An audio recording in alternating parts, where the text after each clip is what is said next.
to a jazz club where you pounded your classical training into 2-cent dreams, where the biscuits were cold but the applause was bomb. Took you to the alcohol god's altar, where you worshiped and gave up your soul in exchange for our love, where you learned to sleep in fire water dreams, singing underwater like all mermaids in training do, until you became a warden. To the south, where white people's smiles were at once feathers and bombs. That letter became snick legs marching in segregated streets and into the arms of record label devils who sloshed you around like whiskey in a dirty glass. Those Brownies and Stokely and Jimmy's sweet smile, the softness of the rain's mind, those countries and concert halls, juke joints and churches and cathedrals and drunken tabletops in Liberia, where you learned French and pounded rhythms out on your chest. In Liberia, you grew wings, your tribal African wings. Freed us, mother, sister, mother, wife, daughter, leader, drummer. Sing us, Nina, that letter, that letter.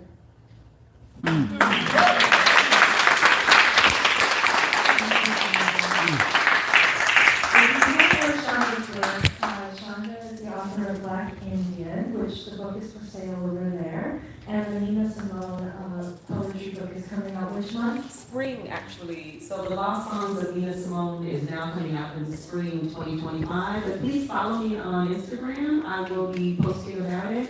And also I'm posting about workshops and some other things I'm offering too. So please follow me. Woo! Woo! Thank you, Shonda. So I've asked some of my Black poet friends who are good at writing on the spot. Who else besides Sean Hill was able to write and reflect on today's panel? Not to put you on the spot, but yes. Okay, Leslie. Leslie is a filmmaker, a teacher, everything. And now you get to be an honorary Pride poet. You're learning to write on the spot. Thank you. Hi everyone. I also kind of, well, I've been coming to the Palabras collective, and I'm not an authored poet, but I have been writing poetry ever since I can remember. So the way it works for me is I find out what the theme is and I contemplate it, and then a couple hours before I walk in, I write. And so this time around, I was still in the panel and I wrote this. Okay. A question for the modern radical. When the vision doesn't match the outcome, where can we find the power to continue dreaming? To hold on to vision is to fight, and the battle is ongoing. Its reward, mere survival. The repercussion, exhaustion. So how can we guide the young visionaries when we find ourselves lost within the pursuit of our own vision? Thank you.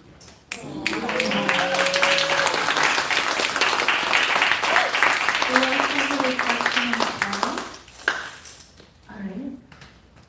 We'll have Andy. Are you ready to go? All right. Good afternoon, everybody. So when I thought about visionaries, I think about the little revolutions that we sometimes overcome on a day-to-day basis. And I wrote this piece it's going to be featured in a documentary for the Connie Norman Center for Transgender Empowerment. That's going to be coming out this year at some point. They still haven't told us when, but I'm excited for that. And it's called Here. Here in LA, you escape into vibrant spaces that embrace everything that you are. From the city's skyline to the hills and the valleys, your healing heart flutters enamored with possibility.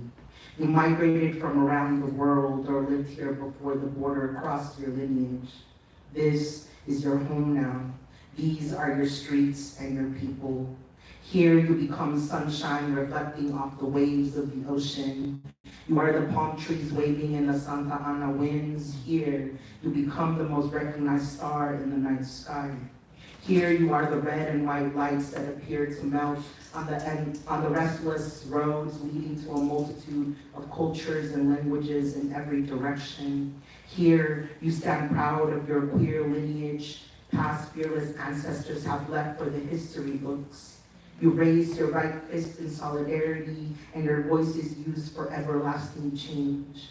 Here, you stonewall your way into places that you always belonged.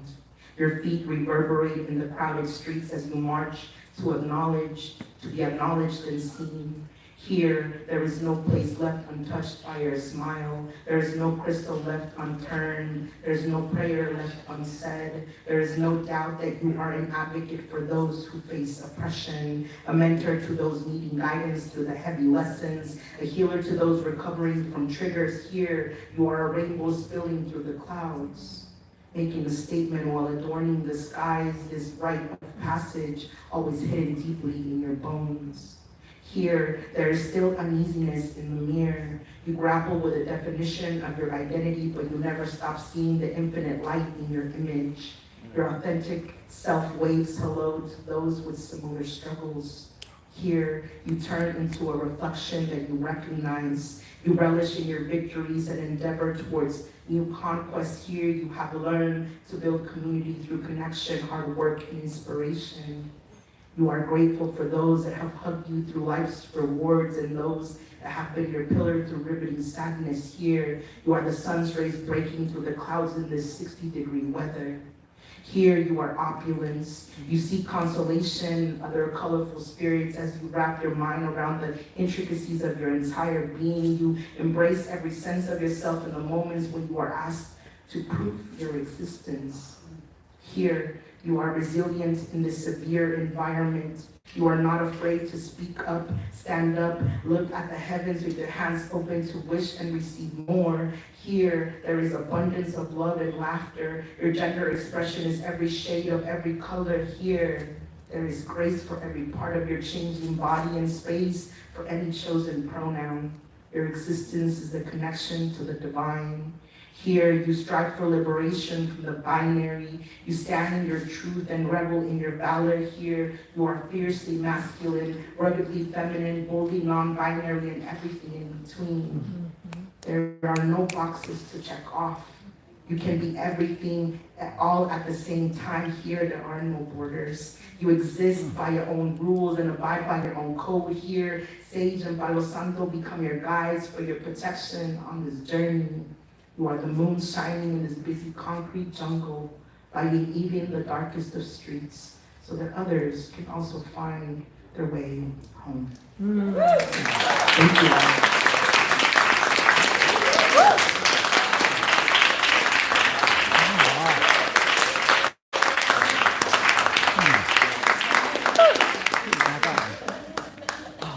Hi everybody, my name is Noel Ogden. It's been such a pleasure to be here.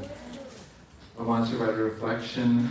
I'll write a reflection and read a short piece on visionaries. I came here because of Nia Iwataki. Thank you so much for your work. Yes. This is why. Thank you, Nia Iwataki, for being there. 30 years ago, I was on her radio show, East Wind.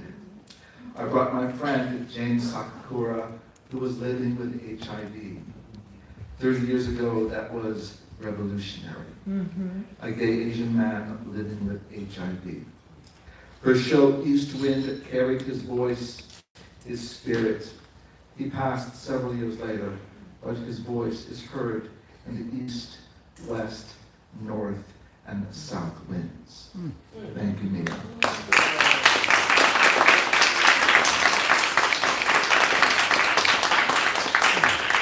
I'm going to read from this collection. I'm kind of embarrassed. I was so moved by the panel, I'm actually going to read something else from this collection. I was going to read about this civil rights activist. I felt I wanted to read a little bit of this because we sang Little Heart of Mine on the Little Chime, and I wanted to read about this little heart. I never thought I would read the story, or a portion of the story, out loud because of its content. It's a story about a 12-year-old boy who decides to testify against a man who sexually assaulted him.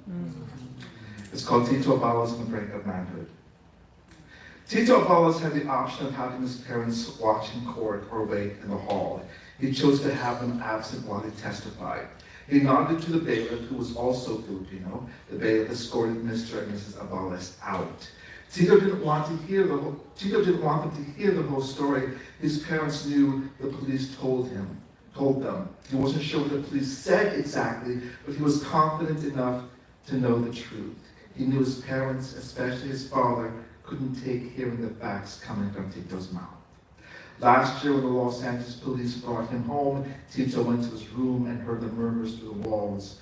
He heard his mother scream, then burst into tears, repeating, "No, no, no!" He didn't hear his father say anything, do anything, but Tito knew his dad was sitting, arms crossed, face like a rock, taking it all in. He heard the police drive away. His father opened Tito's door. Dad, or Dad, as Tito called him, never knocked when entering his own room, and said, "We have to go to the fundraiser at St. Teresa's. Get dressed. Wear your barong." Before he dressed, he wanted to bathe, had the need to cleanse himself, remove the day from his body, wipe the small specks of blood on his legs. He stood in the shower, steam rising above his head, when he saw his father's figure enter the bathroom. A white plastic curtain separated them, and Tito watched his father's ominous dark silhouette grow larger as he walked closer to the shower. "What happened?" Dad said. Even though his father could not see him, Tito turned away, streams of water pelting his head, rivulets running down his body. "Well," Tito began, he watched the water accumulate at his feet, eventually circling, then disappearing down the drain. He grabbed his thing, his crotch, he came to know it as his crotch, and lowered his head. The gloom had settled into his soul because he knew his father was unhappy, and would be unhappy for a long time. He knew at 12 that something had gone wrong and would affect his days, affect his relationship with his dad forever. Dad, who worked as a security guard, protecting whole buildings by himself, but could not protect his own child. Thank you.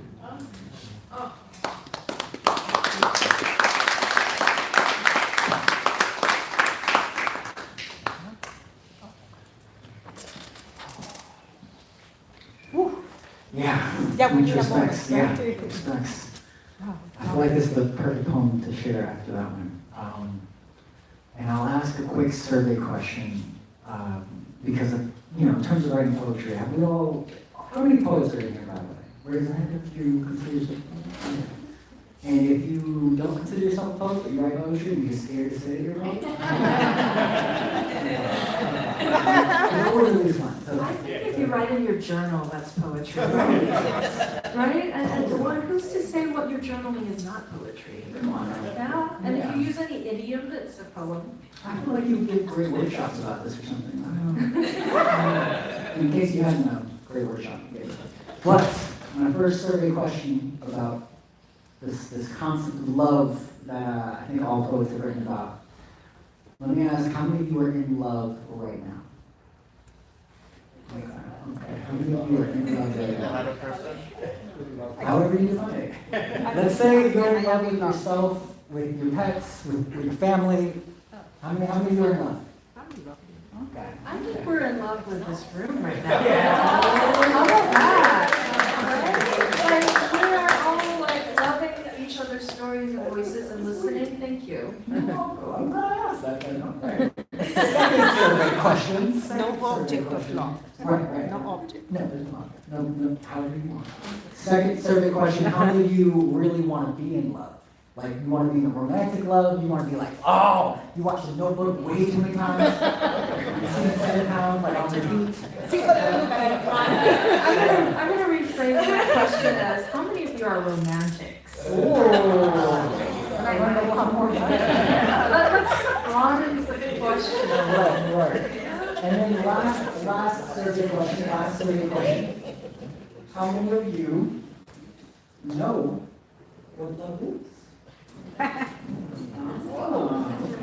think by being here, people know what love is. By being here, people know what love is, because you're here sharing the love. You're like just defeating every purpose of my life. So many people sang this little light of mine with me, and that was a lot of love. Yeah. I filled the room with so much love. I feel like I know what love is not. That's gonna be my secret. That's half the battle. Wow. Wow. Wow. All right, so this is a poem dedicated to all lovers, love and love itself.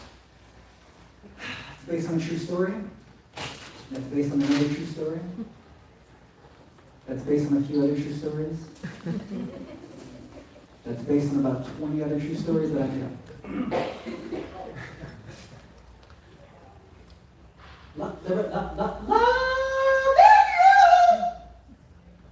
It's easy because you're beautiful.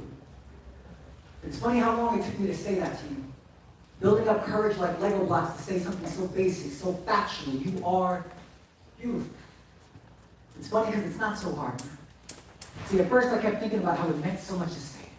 Like saying that to you means I like you, and your response might mean that you like me, and that result would be crazy, because then I wouldn't know what to do next. And the truth was, I didn't really know what to do when I first said it. I was so excited about possible futures and saddened by a few regretful pasts. Somehow the last thing I even thought about was now. So now, I'm fully present. I'm so present you could open me. I'm so present that when a first grade teacher asks who is present in class, all the kids respond to my name. I'm so present that when Michael J. Fox traveled back to the past, go back to the present, and then back to the past again, he realized he was me. Anywhere he went, the present. But right now, you are so beautiful. And no. It's not a compliment. It's a fact. It's a truth.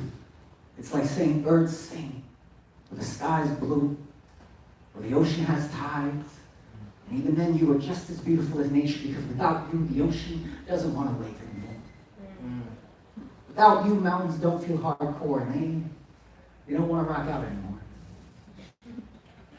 Without you, stars told me they would actually get neutered. Y'all get that? Because they're balls of gas? It's like astronomy lovers? No? Okay. That's fine. So basically what I'm trying to say is please keep existing. Please keep being you. And I know I don't really need to ask you to do it. You do it without a question. It's a lesson I keep teaching myself. So thank you for reflecting that lesson so I can see me and be me. Truly, thank you. And I love you. Not a compliment. It's a fact. You are beautiful. Remember, y'all, it's not a compliment, it's a what? It's a fact. It's a fact. Say it like you mean It's a fact. it. I don't hear like half of you right here. One more time. It's a fact. When you're angry that you're beautiful is when I believe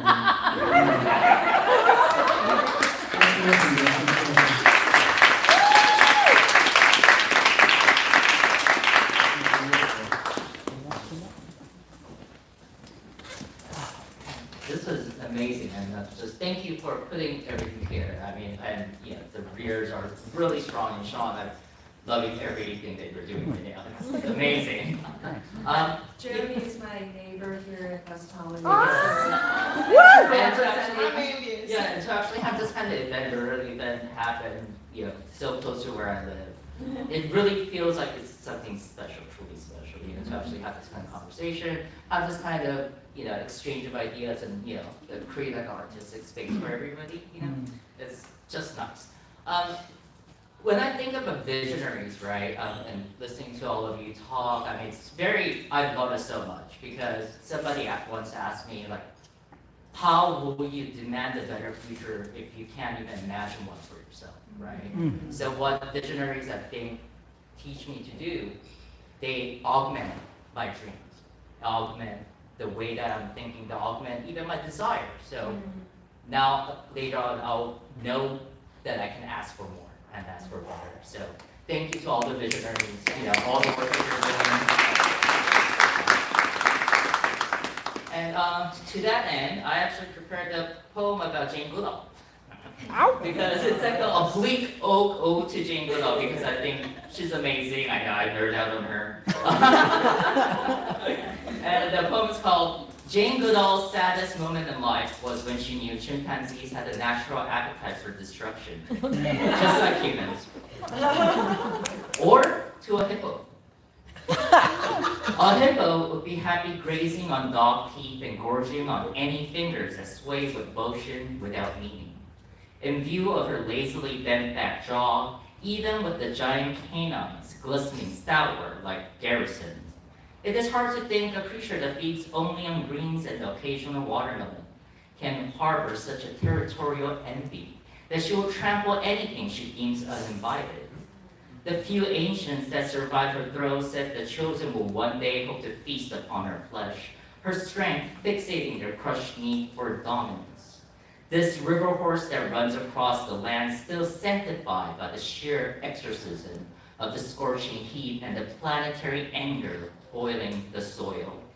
She, even in hunger, never desired the forbidden apple or what flash. But roam for the bountiful seas thrown freely as judgment from every corner. Divine violence. She will not kill to see blood, and none of this means peace. When a crocodile's soft belly is caught by the crane of her mouth, green leather waved in the air, a law even gods must answer to.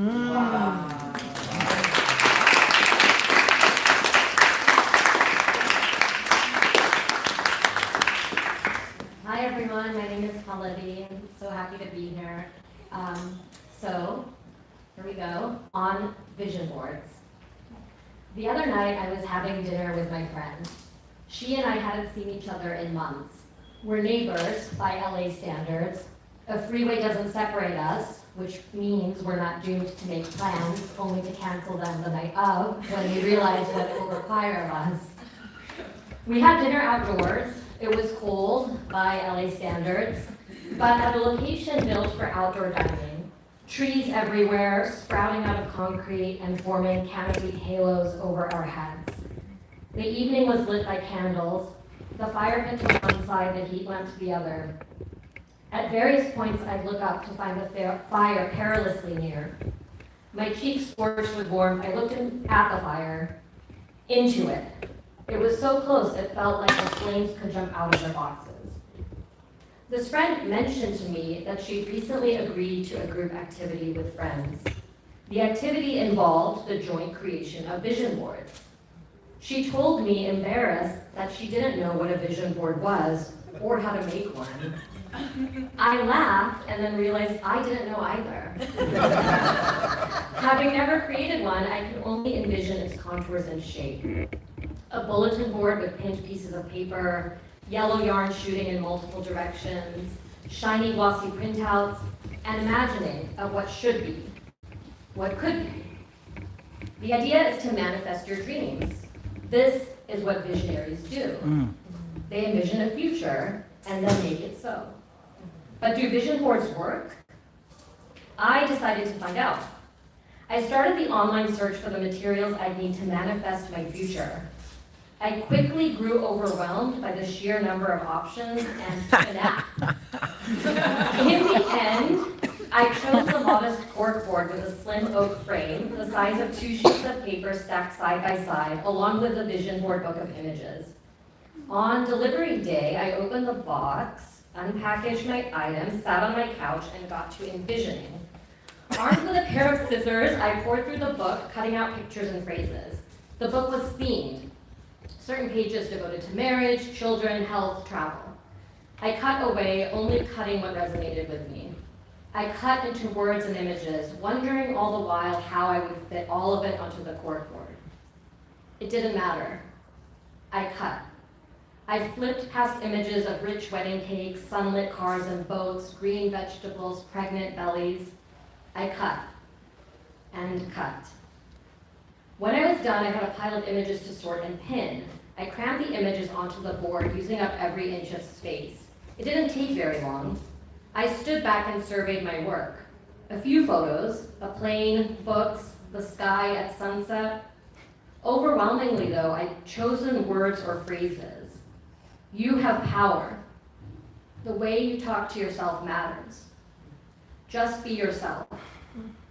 I studied the images crammed so closely, the corners interlocked like the dancing flames in their boxes, wondering, had I done it correctly? Maybe I should have started with a singular vision. Maybe I'd used too many words and not enough photos. Was the board too small? Were my thoughts not visionary enough? The board told me, breathe, you are enough. There's something wonderful and terrifying about seeing nothing and then building something to take its place. I don't know if they work, but I've learned a few things about vision boards.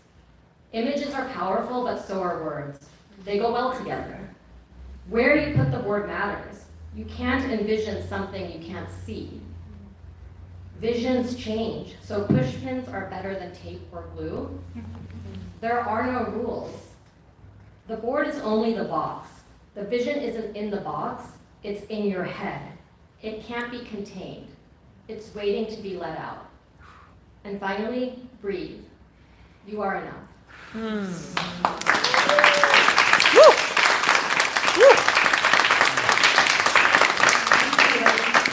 All right. You guys want to see my vision board? I brought it.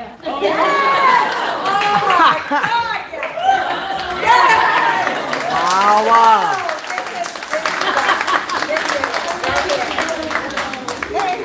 I can't remind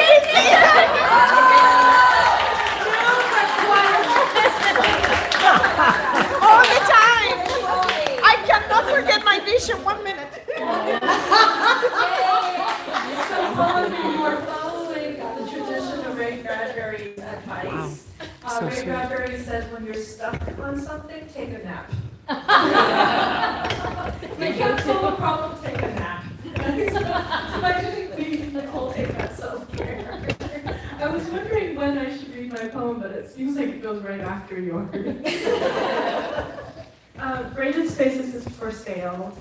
Came out in October. And I wrote this poem called Painted Painter because I am thankful for West Hollywood being a sanctuary and to be a visionary to have a drag laureate and for having me as the first BIPOC poet laureate. And I dare say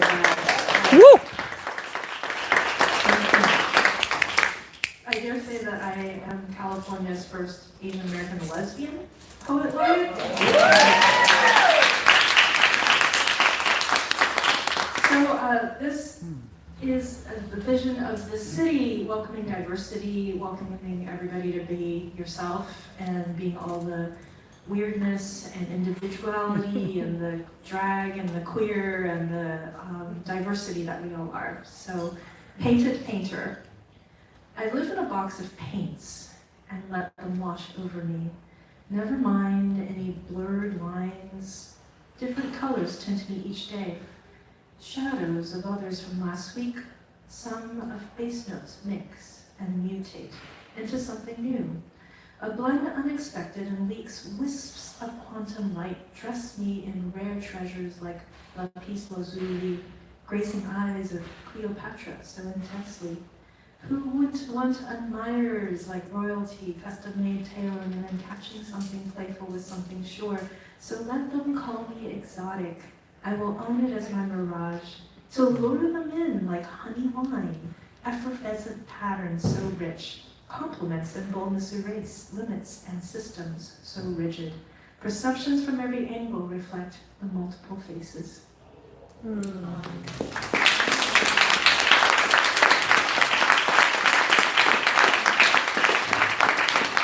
So thank you for being part of this room and making us the diverse circle of multiple faces and all the individuality that you are.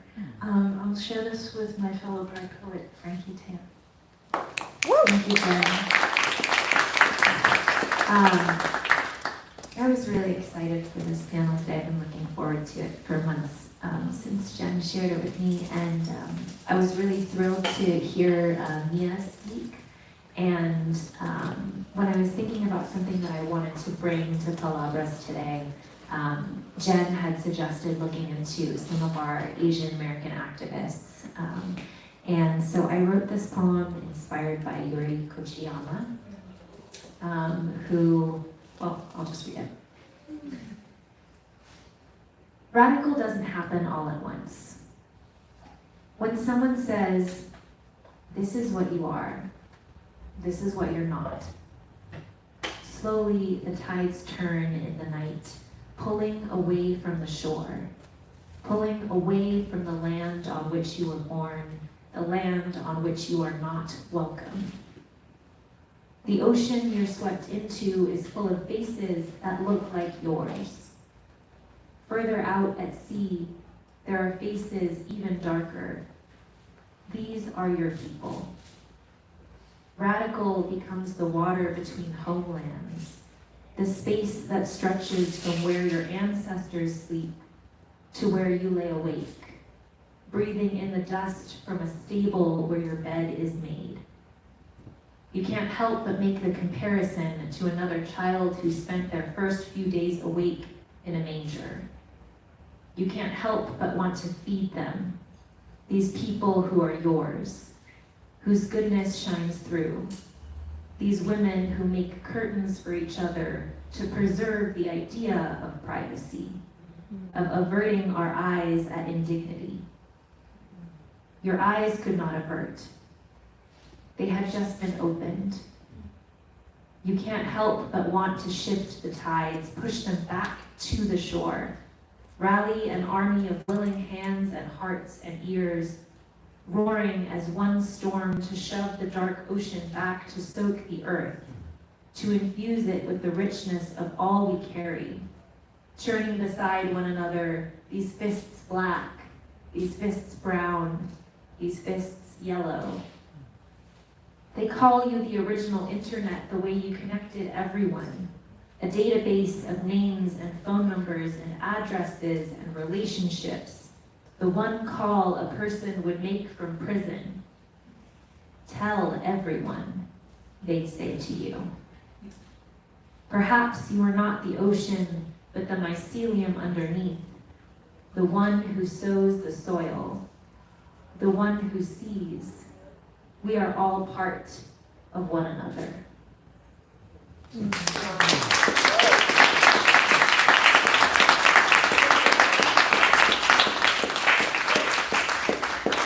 you for reflecting on today's theme. We have, raise your hand if I have not called you yet, our guest readers. Yes. Elizabeth, Seba, was there a hand over here? I just want to make sure I catch everyone. Oh, yes, me. All right, Seba, are you ready? Thanks, Jen, and it's been really, really wonderful. And yeah, I got a snippet of the panel, and pretty happy to be here. Palabras. This poem is dedicated to my mother, who is 85 years old, and she walks 10,000 steps every day. She counts them. She counts them, and I'm grateful. And she lets me know. Rotation. She heats oil, rolls puri, drops flat flour into bubbling oil. You conquer, enforce rules, ban travel. In another pan, she pops coriander seeds, tosses sliced potatoes. You build walls, deport passengers, obstruct asylum seekers. She serves flaky puri with crisp potatoes. We devour together. You demand documents, collect fingerprints, require face identification.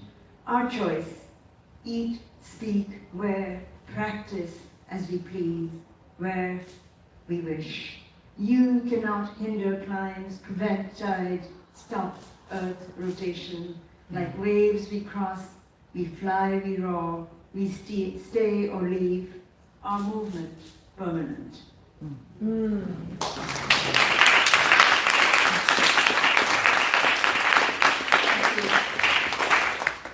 This poem is very much a poem in process. I haven't, it's raw writing, which is what this is about. So it's called Octavia Butler, Electric and Energy, Crossing Time. She walks tall like an electric pole, one head above giggly girls, up her high school stone staircase. She is alone. In math class, she gazes out of the window onto Lincoln Street, where she steps on and off buses each morning and afternoon. And in her head, she navigates through her labyrinth of present, past, future. Octavia Butler, a kindred spirit, whose work is a gold mine I stumbled upon after my move to SGV, in the colonial gardens that sweep the red-line streets in the cities she calls home. A visionary, she did not know her stories would be textbooks at her high school and community college and around the country and world. And that in 2024, her eyes, like a telescope, painted in her high school library mural, would gaze on students in the year she predicted the truth, battles for water and land, for survival. I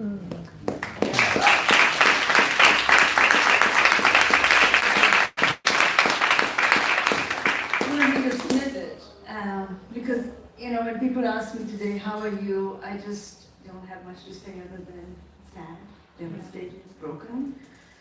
And I am on Instagram a lot, following stories, and my feed is flooded with stories about the genocide that's unfolding in Gaza and Palestine right now. And one of the journalists that I follow is a young woman, Bizan. And today she posted a post, and this is the audio. I'm not going to play the audio, I'm just going to read it. This is what she said. Hi everyone, this is Bizan from Gaza, and it's the 20th of January. This is my daily routine, walking for almost 20-25 minutes to reach a bathroom, struggling to reach a bathroom actually. Sometimes these 20 to 30 minutes could be different things just to get to the bathroom and get back with water. This is our daily routine. I don't know about yours. We wake up at 6 a.m., not because we have to work, not because we have schools, not because we have a beautiful day waiting for us, but we were up at 6 a.m. because we wait for daylight, because we don't have the ability to sleep. It is scary for us. It's dark. There is no electricity. And we just wait for daylight to start. All this struggling. I don't know why we are struggling. I know if our upcoming days will bring us, I don't know if our upcoming days will bring us inspiration or a better day, but the thing is, I am really, really disappointed. And I feel that it's just failing us. I mean, the world is failing us. Everything is failing us. Thank you. In the context of all the darkness that's out in the world, thank you for being the light in this room and listening to each other. You ready?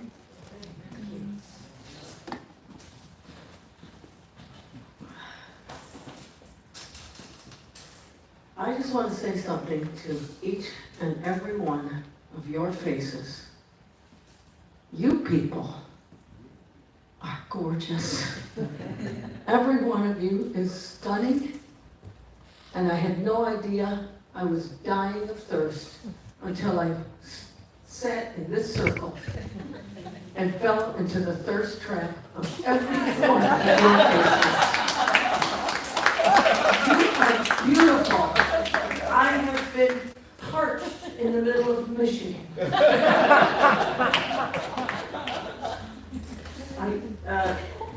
I would read you Divine Queer Miracles, but I'm going to save that for Rorschach, which I'm going to perform at tomorrow at 4 o'clock at Time Travel Cafe, Time Travel Mart in Echo Park. And I can thank my dear friend, Ronna Meiji, who is my poetry sister and guardian, who I met on the internet. I will read you Divine Queer Miracles, but I'm going to save that for tomorrow. Instead, because it is visionary, I'm going to read you Get Paid Over Here.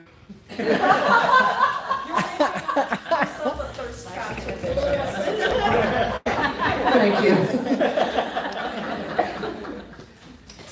Getting paid over here. How's your brain this morning? Up and at 'em, tall in the saddle, ready for this wide open wound called world? Just waiting for your taking. Ride that tiger in your tank, on your thigh, cutting through every drooping side eye. Your morning, our warning. another day to play. I'm not poor. Payment plans are somebody else's idea of making it. Spoon-fed, eyeball-led, drinking from a mainstream, choked on his own breath. Baptisms are free and mandatory. Such a deal for spinning one wheel. No traction. Do you think there'd be some kind of payoff? It's bargaining chip, layoff. Fight for us. Rolling up the dirt trust, that's grit in your teeth. Now eat. Good game, fair day, wager range. Let's pay to play. You see that truck out there in the drive? Another day prouder. Stick shifting big lies. Watch me now, muffler tuned to low. Price of octane, slows every roll. Is this the story? Do I look like I got? Is this the glory? Finally on top? I bought it, you want it. What's owning on credit? Times the dime, paying when everything's due. Checker, checker, crown me the king. Horsemen are pawns, still big nothings. Who's the boss? I'm the man. My name immortal, my heirs kicking cans. Bloodlines scratch, generations rack up totals. Tule, Oriole, Maple, Beach. Everything breathing in its own reach, but us selling oxygen, making water that's canned. Macular warp called look not too deep. Your house made of cardboard, you get to sleep. Resurrection City, 50 years on, poor people together on the White House lawn. Black, native, brown, and white Appalachian. The poor rose together. Thank you, Brother Hampton. Spoke for the nation. The most of us, the rest of us, drones. He sweat the danger. Unity. Wipes out the debt. Credit, credit. Who's taking yours? Sweat it, sweat it. Start kicking down doors. Close in your face. Break your teeth. Now you really look poor. See? We're all looking at yours. Holes in your soles, your pockets done breached. Press this patch, pull your strings to repeat. Make that spine jerk up tall. Feeling better for a second. In this paycheck squall.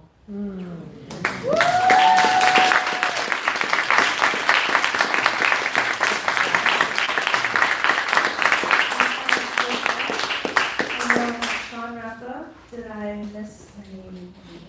I think it's just one more person. Sorry? Just one more person. Yes. I think poetry can I share some live? We're trying to wrap up because Oh, we're at a okay. certain time. Yeah. Sure. Thank you, Jen, for putting up this event. It's really wonderful to be in such company. Thank you for the panel. It was extraordinary to listen to all the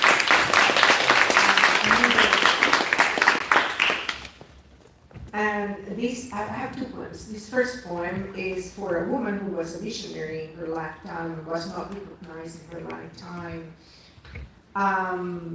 It's called Paris Walk to the Black Pearl, dedicated to Josephine Baker, and it's written after The Weary Blues by Langston Hughes. Drowning in the adrenaline of a wild party, rocking a knit-on crop, she hurled pearls hard down on the Revue Necklace in 1925. By the Nouveau Hall of the theater, she did the dance sauvage. She did the dance sauvage to the tunes of Charleston with her amber legs and improvised tirling. She made her thighs clap, moan with heat. Oh, Josephine, undulating her back, spiraling her torso over her pelvis, expressing her wondrous sexuality, a sacred monster, alluring Josephine, coming from a divine woman's heart who never auditioned for love. In her googly eye and inverted slits, a primal tone, Paris walked to the Black Pearl, the empress of jazz. I wasn't really naked. I simply didn't have any clothes on. Lunch, mess around, shimmy, her best dance in Casablanca, where Nazi sang battle strategies in her spine ears, inked secrets in music sheets. During the war, I served France. Oh, what she could have done for her homeland had America loved her back.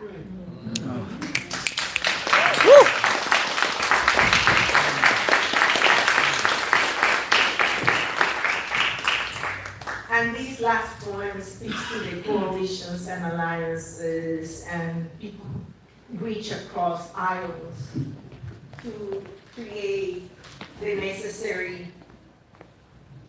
mutual support that we all need to survive. Why the Nightingale Sings. On September 16, 2021, the day Justice Ruth Bader Ginsburg died, an African-American nurse blew the whistle on mass hysterectomies performed on immigrant women held in detention centers in Georgia, United States. This poem is for that nurse, Dawn Wooten. At the top of an ebony tree, in the forest of our shared pains, a nightingale sings a lament for our brown self thrown against each other in the novel virus-spreading vortexes of dark ages.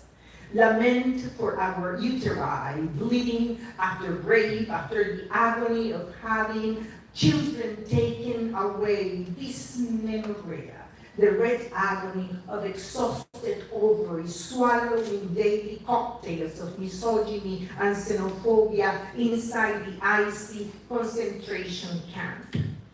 On surgical tables, healthy ovaries mistaken for cystic ones, then both removed from semi-ethereal female brown women, unable to refuse treatment, unable to understand their fruitless future of muted mamas and abuelas, brown women, unable to stand up for their own humanity, brown children taken away with the precision of a scalpel, forever unconceivable here and there, even when sent back to where they came from.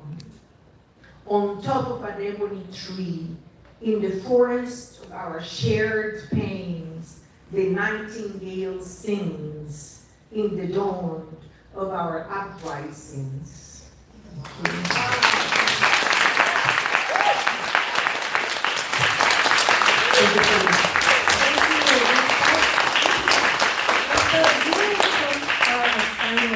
Seriously. You gave us two stories, so much that we need to remember.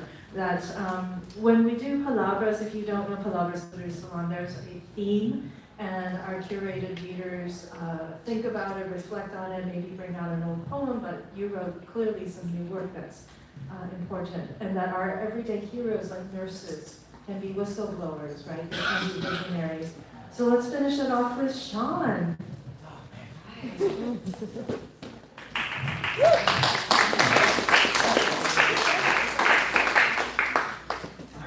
All right, beautiful people. I'm gonna sit down for this one, man.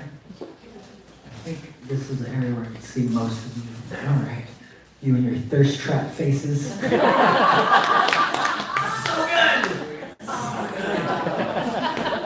That will live on in my mind for quite some time. And before I forget, yeah, as you know, as poets are notorious for, we forget to market ourselves profusely. So I do have 3 books I've been published in, great poetry. I feel like each book is almost like different approaches to world peace, different stories to help out with even understanding voices of animal liberation and how much that ties in with our own collective humanity. There's just so much to talk about, but I know we have to wrap because this is a public space that needs to close eventually. So, last but not least, yeah, feel free to hit me up for a workshop. I love doing public workshops, private workshops, one-on-one. I've seen so much healing on that. Sometimes people just hire me to just talk about a topic, and I've talked about racism, and I've talked about just different experiences that I've learned about in the world that helped them out in some way. I'm 40 years old, by the way. I know some of you don't believe it. I do have to say that sometimes. I am 40 years old. I look like I'm 20 and I live in my mother's basement, but it's not true. It's not true, okay? So, I know the topic of war is a constant on our hearts and minds, so this one is, this is everything I have to say. It's called Supernova Battle Cry. Supernova Battle Cry. Our war is inspirational, proudly patriotic, our duty a must, a necessary evil, a justified attack, a way of the world, no other route. Until you find out how mothers have the best battle cries. When a son dies, sometimes not enough pieces of them left to ship home a black hole, endlessly creating itself in parents' hearts, believing war is necessary to bring peace, is thinking drowning necessary to breathe air. We teach our children to solve problems and misunderstandings through dialogue, compromise, the sacrifice of pride, but as adults, we send the same children to wars, we build them weapons to fight for ideals we all don't really believe in. A last resort, no other way, self-defense, freedom, this is just how it is. The greatest untold battles are fought in our hearts and minds, not taking the time to truly apply. A new solution has become a tired tale. We no longer fall asleep. We have practiced more patience to hate ourselves in wars and develop love for someone else, which we can change. By rearranging our priorities of which book we want to read first from off our shelves. The book of last resorts is better to read if we're planning vacations. The book of no other way is really a lazy read for not trying harder or applying perspective. The book of self-defense has been more of a stubborn belief that our life is more important than another's because they have a different culture we don't fully understand. And this book is based on a true story. Historically, I see the last book we often read, the book of freedom. This old shelf holding this old story. We think these are self-help books, they turn out to be self-hurt. Establishing freedom by killing in wars is an arranged marriage attitude, hoping what we put in place is the best for both parties without fully knowing and caring who and what they want within. Within, we can begin to stop these wars. Weapons fall when hearts think, then suns will rise, our souls will blink. We can't fight if there are no soldiers, believers of war on either side. When soldiers decide it is better to live for their ideals and die for their country who made their ideals, dying for their country, dying for our country is in fact hurting our country by taking away our precious lives, fracturing our lovely families, minusing a father, mother, sister, brother, all the same in the name of honor, but not in integrity. To know why we fight, to know the history of who we are before the end of this book. Find out what it means to be human. We can choose to help these human leaders who make mistakes like the rest of us figure things out by standing down, by sitting down, and enjoying a show together. Make some art that will heal wounds so much sooner than making new ones. Believe me, it works. I've seen it and heard it and felt it, read it, the works of people, war-torn, who mend themselves in the silence and peace of reading and understanding poetry. Peace on a canvas, peace in writing, peace on a big screen, peace in creating a theater scene, peace in writing a story, peace in making laughter, peace in making peace inside, putting together pieces that we thought we could hide with bombs and bullets, thought we could stuff good intentions inside ammunition, but really inside us, inside all of us that believe in war, there is a bomb that we can dismantle. There's a bullet we don't need to fire. There's a fire we don't ever need to set. And I don't know exactly what will happen when we push reset, but I do know it is the best step towards the direction of love. Real love. For each other, ourselves. Real self-reflection of the complaints we are cancered of saying. And beautiful, realistic world peace will be ours for the making, ours for the creating, ours for the enjoying. And finally, we can put an end to creating black holes in the hearts of parents. We can start keeping our new dawns, our new suns, burning their light fiery, spinning true, keeping our solar systems aligned lovely and brightly alive, brightly alive, brightly alive. Thanks for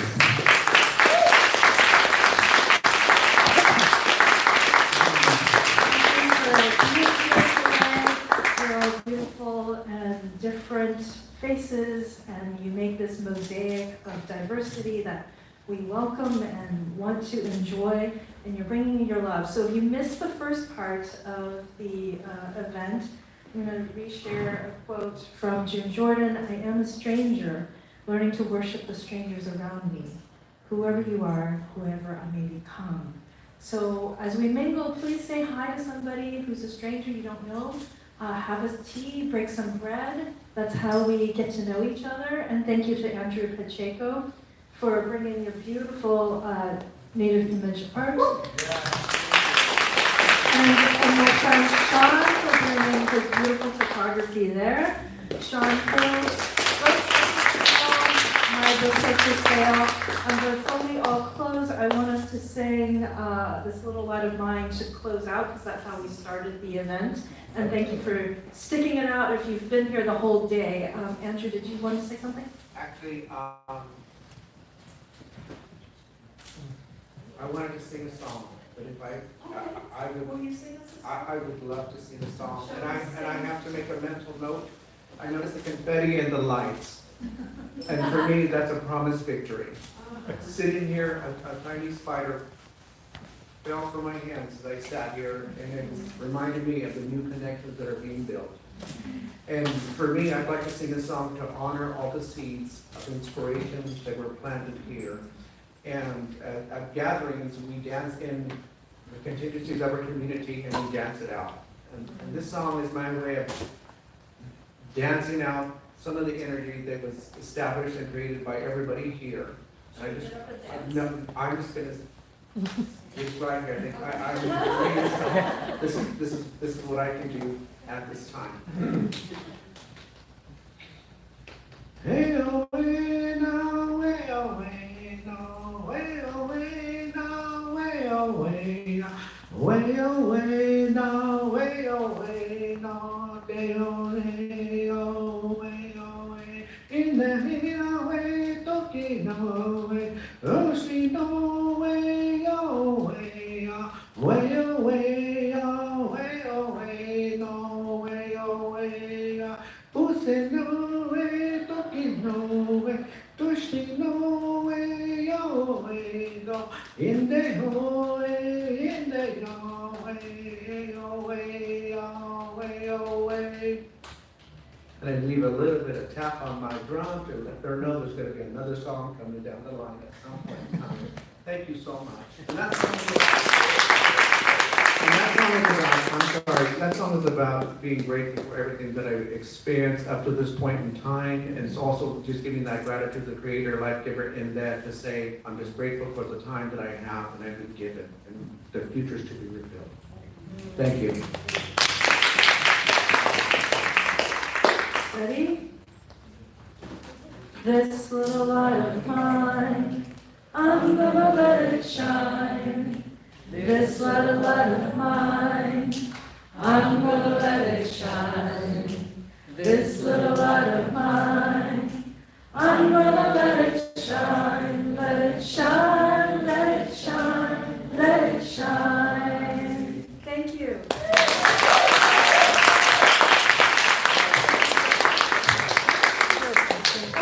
And also, real quick, though, in case, I know some people want to stay home or stuff, I'm down to listen anytime. Outside. In case I want to social, we outside.